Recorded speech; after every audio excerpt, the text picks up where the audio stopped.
Hello and welcome to the Distortion tutorial. Distortion is a multiband waveshaper. It works as a saturation for vocal, for example,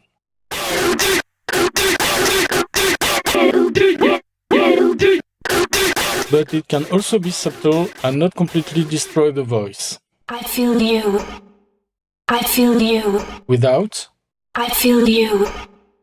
I feel you. what we added, I feel you. I feel you. I feel you. I feel you. for guitar also,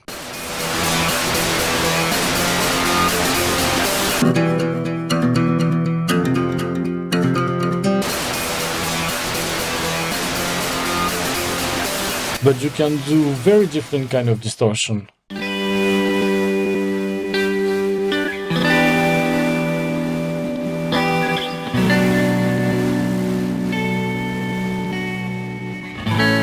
The original,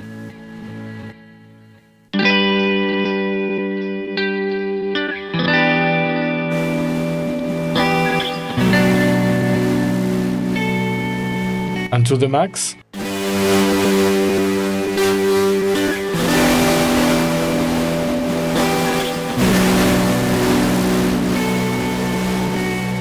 for keyboards,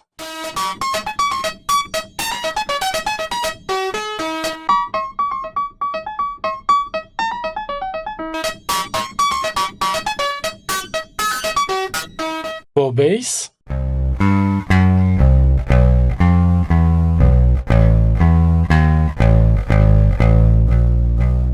without,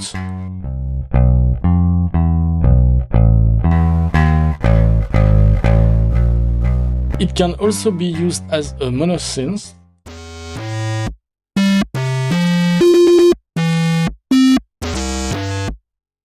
the original,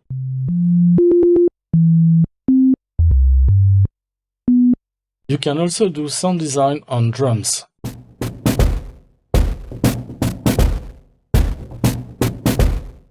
Without.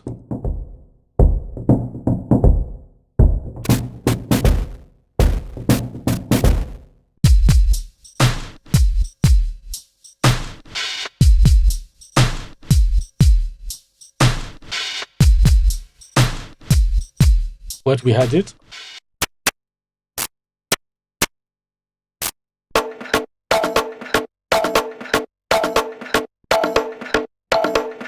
what we added. It can also work as a multiband compressor,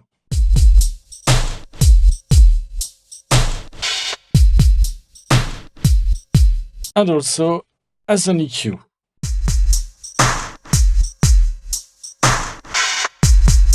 Without,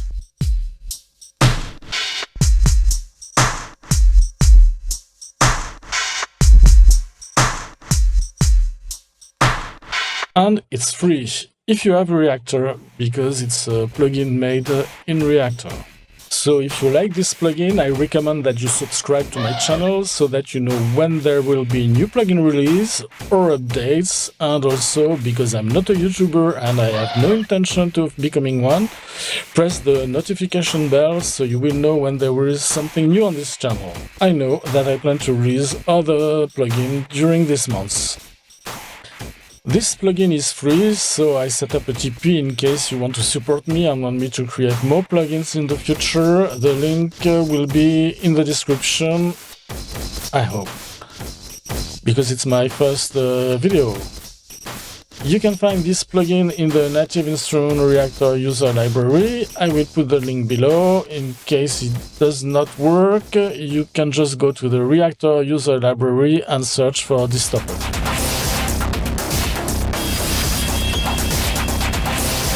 To use this plugin in your DAW, you just select your track, you search for Reaktor 6 FX, and then File, Open, well, here it's going to be Recent, and Distortion. And now,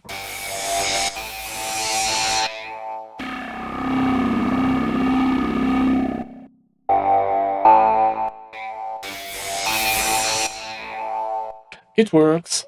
Because Distortion is the combination of a waveshaper, a compressor, and an envelope follower, before we start exploring it, and to save you some time during the learning process, I think it's important to know what is a waveshaper, why and when to use a compressor, why and when to use an envelope follower, and why it is also a synthesizer.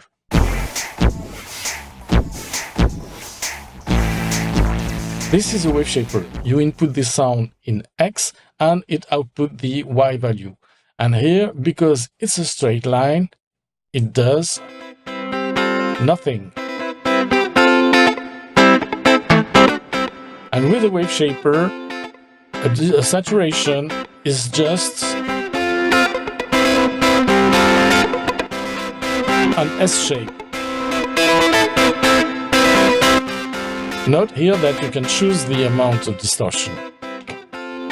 One thing that is super important is that you don't want to clip your sound. For example,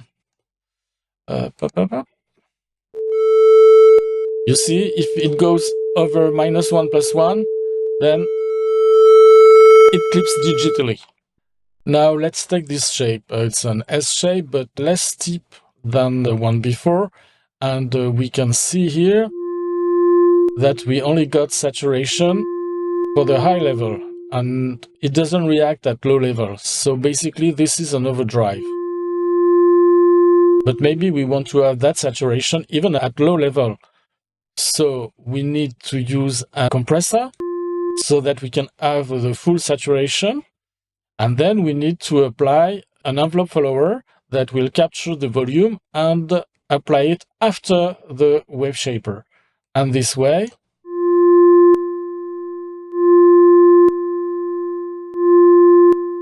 now we have a saturation, whatever the volume.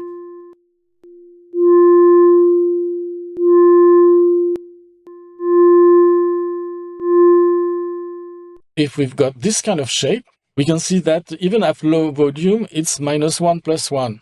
You see? -1 + 1. For this kind of shape, because it destroys the volume, we need the envelope follower after the waveshaper.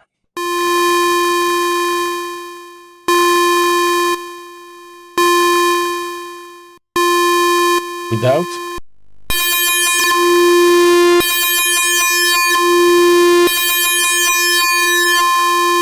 Also, we can hear lots of artifacts. For example, in this one, it's a bit of the same.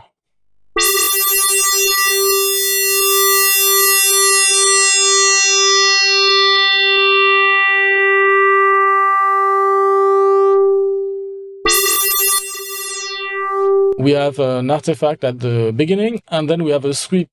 With the compressor, the timbre will be stabilized. And there we can see that the output of the compressor is super important. And we also need to reapply the envelope follower after the waveshaper.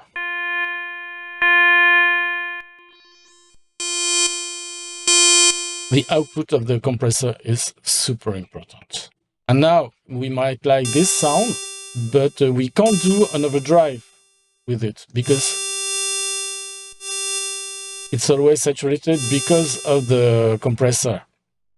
But what we can do is apply the volume on the amount of the waveshaper. And then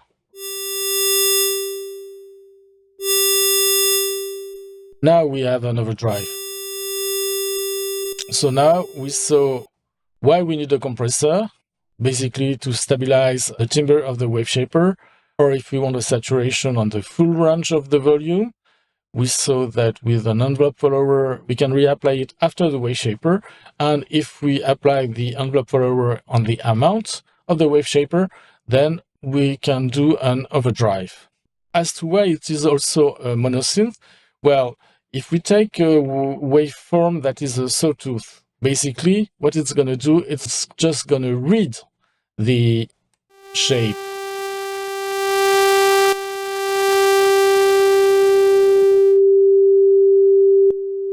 So it's just a waveform reader. And one thing to notice is that if we use a sign, we can see that it will read multiple times. This is because it reads one time forward and one time backwards. That's why in the example for the monosynths, I use the low notes. It also means that when you make your band in the distortion, if you go at 10K, this one is going to be at least 20K plus the harmonics. You risk to have aliasing if you go above the sample rate. And here you can do oversampling. This is also the reason why you have many different shapes, because some are in fact samples. The nice thing with that is that if you take a trumpet sample, as we saw before, you still got the spirit of the timbre. So if you use a trumpet sample, then you will kind of trumpetify your sound. So if you want to add harmonics to a sound, you can use one sample and color your sound instead of saturate it.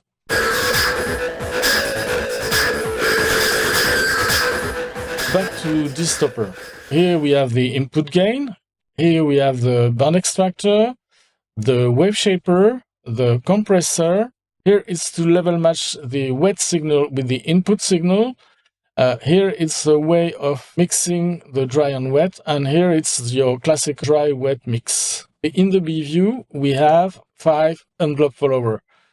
And here you have all your waveforms. There are currently 195 shapes out of 1,000 possible. So you have room to make distortion your own. After all, this channel is called Dope My Music because I want your music to sound your own.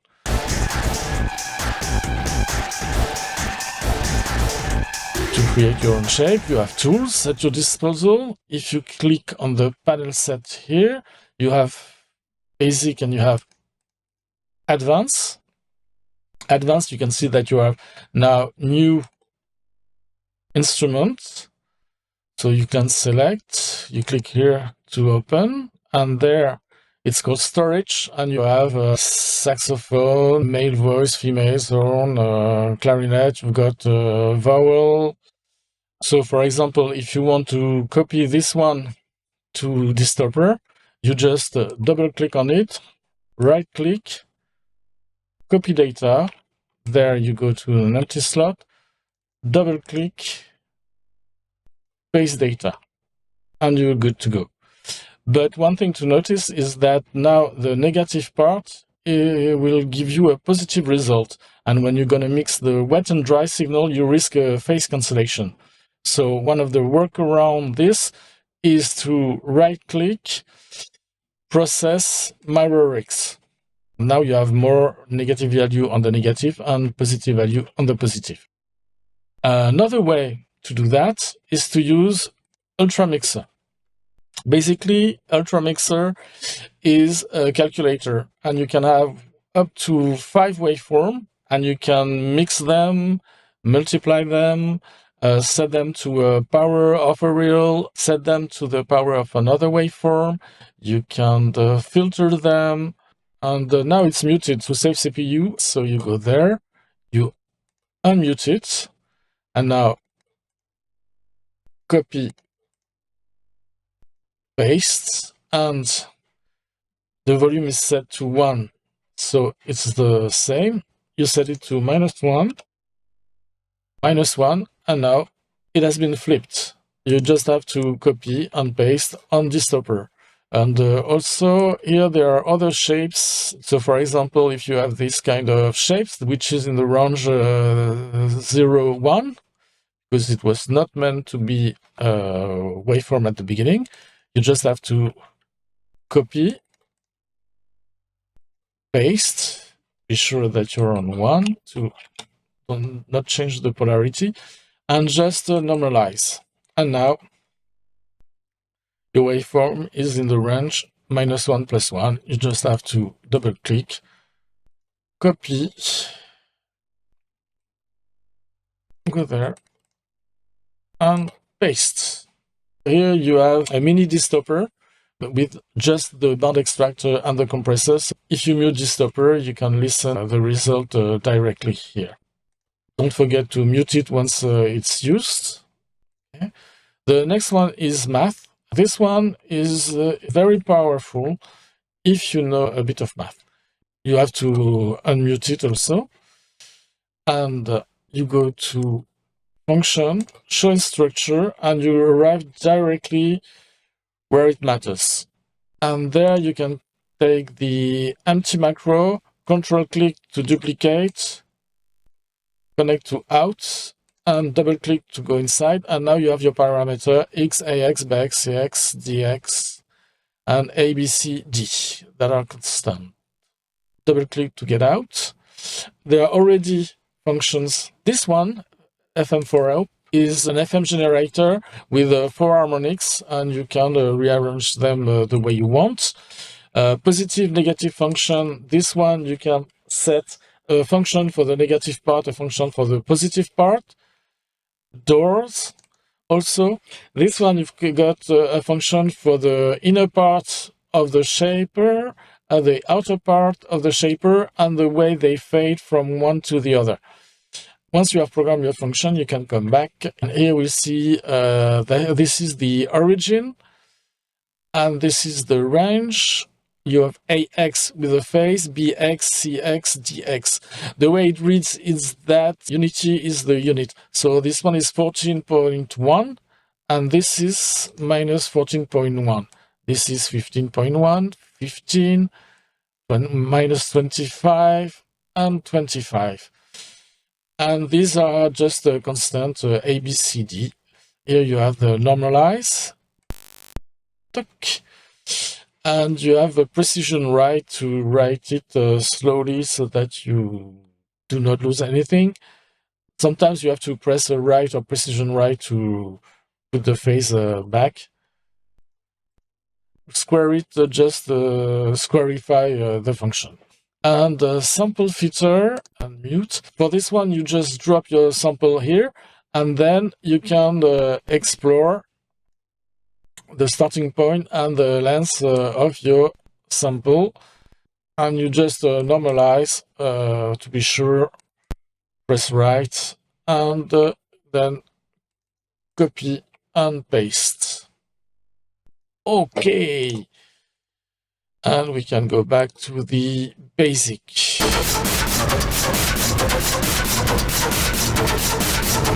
Back to a view. Now let's play a drum loop.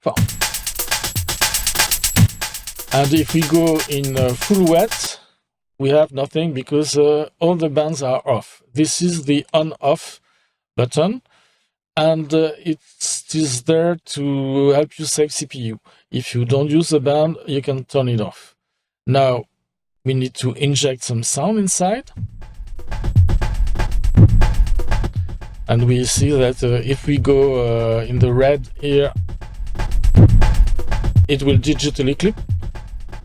This is the band selector, so it's just an EQ. And this is the width of your EQ.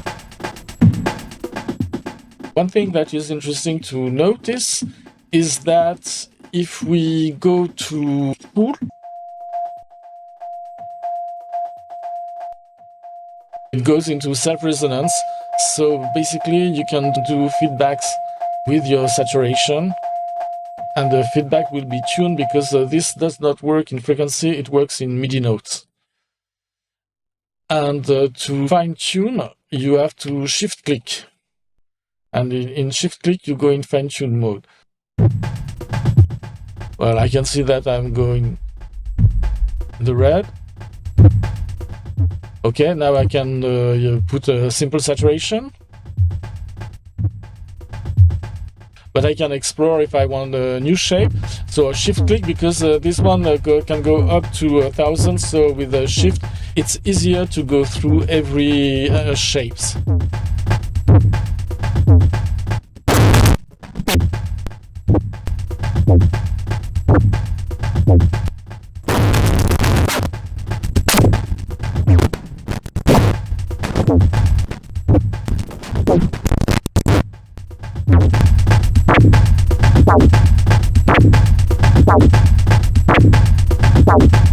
And now if I want, I can use the compressor to stabilize the sound. This set the compressor on. Here you have the threshold, attack, release, ratio, and the output. The ratio, I put it between 3 o'clock and full. As we've seen before, the output is super important, and so is the release.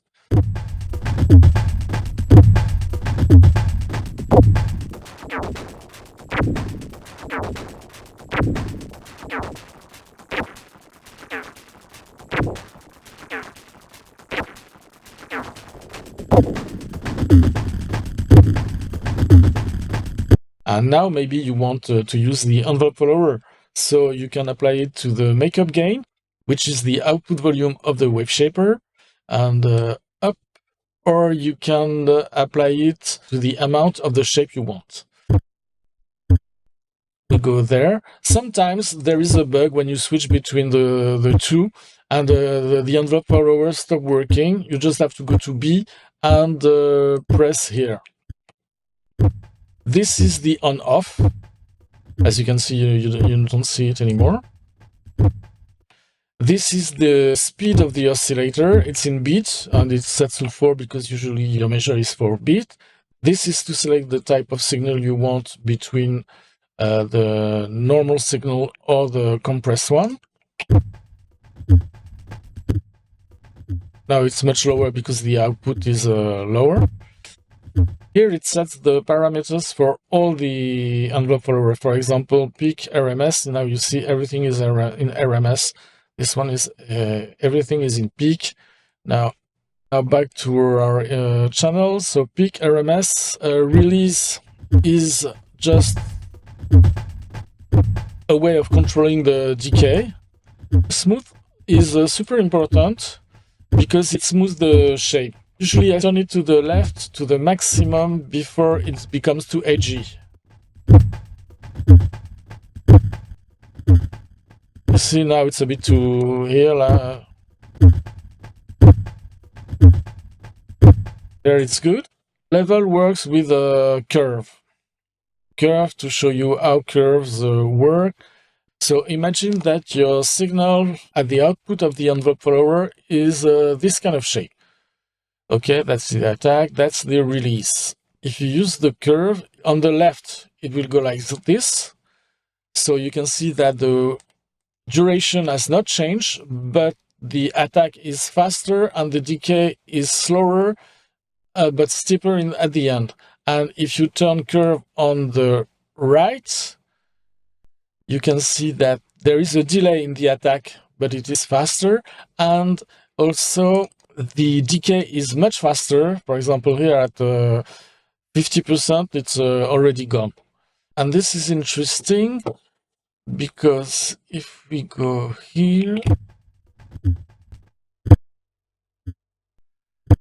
I can really work just on the attack. And that is where the level also is super important, because on the right here, it discriminates a lot between high and low values. On the other side, here, you can smooth your shape. Now let's add the other channels.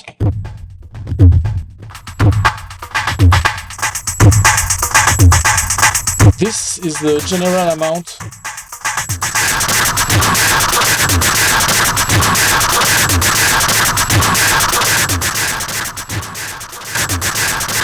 And we can set the output here so that it matches. This way we have the same volume when we go from dry to wet. Last one button that we haven't seen is the solo.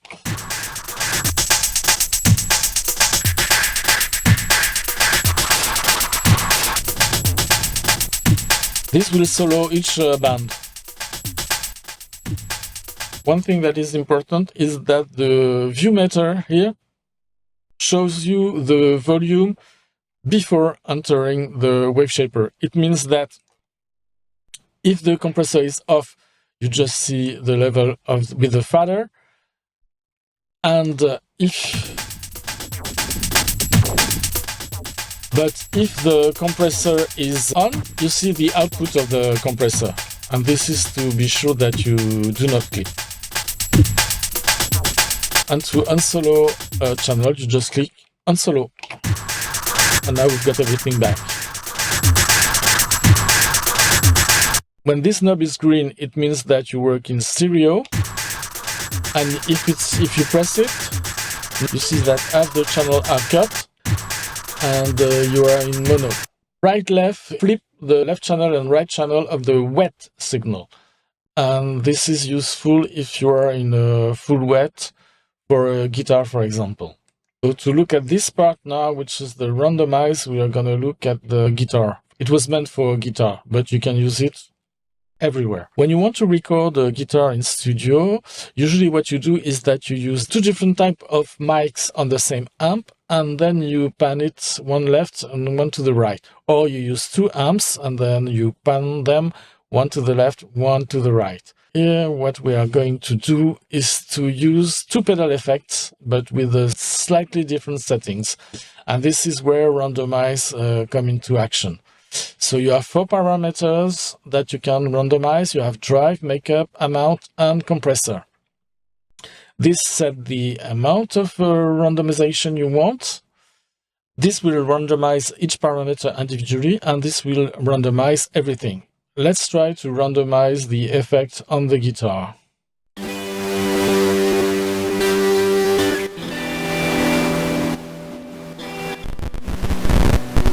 Sometimes it goes bad. And sometimes also here you can see I've lost one channel and I've lost one here. It can come from the compressor or the drive, you see? And in that case you can randomize just the drive. No, now I've lost it here. Now I've lost it here.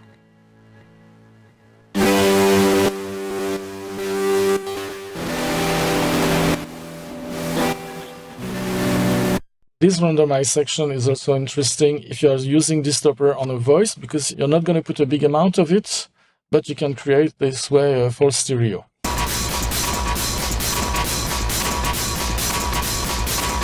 Reconstruct is a way of mixing the dry and wet signal.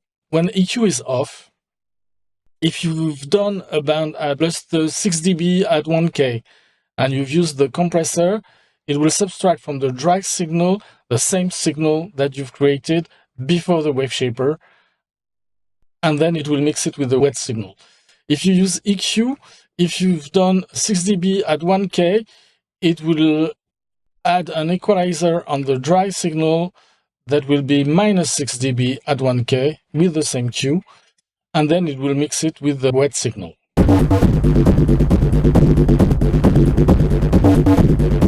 Here you set the dry-wet ratio. Basically, these two knobs are the same. This is 100% of 100%, so 100%. This is 50% of 100%, so 50%. This is 100% of 50%, so 50%. And this is 50% of 50%, so 25%. And you may wonder why? Why?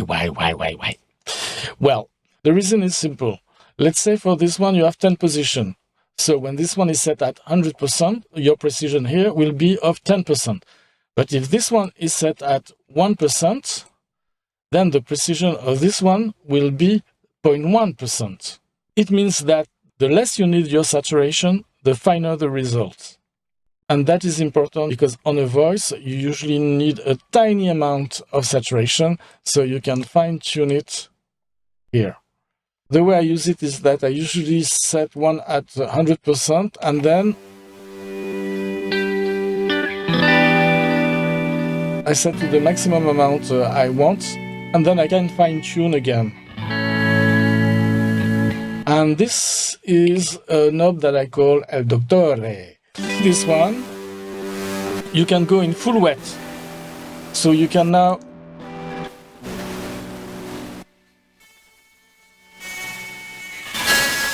explore all your band and check what parameters you don't like.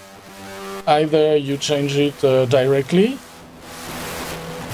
or you unsolo, go back to your mix and change it in the mix.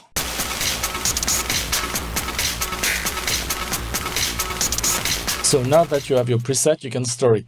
So here it's your preset column, and you go in edit mode, and now you see you have add, store, insert, and add will add it at the end of the list. Store you can replace, and insert you will insert. I didn't do a lot of preset because they are so frequency related that it's very difficult to do one that will work for everything. But usually the drums work with a drum loop based on bass, guitar, and tele. Tele is for Telecaster, and they work for guitars. One that is interesting is flat, because flat is supposed to give you the most flat response from the plugin. One thing that is important to note is that sometimes when you go through your presets, there is a bug. And for example, if I go...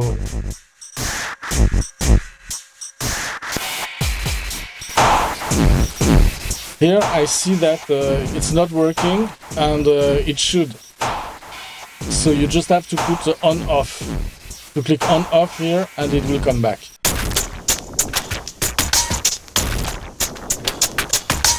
Now this plugin is yours. You can use it as you wish, either in full wet, set the distortion that mix with the dry signal, or rebuild your sound, add compression and a little bit of distortion. You do you. If you think that more people should know about this one, please like and share this video. I will also be very happy to read your comments and answer your questions. The next plugin I will release is the main reason for this channel, and it will be completely different. For some of you, it will transform the way you think music. So stay tuned and have fun. And pardon my French, but I'm not English. Ok? Hein? Allez, salut!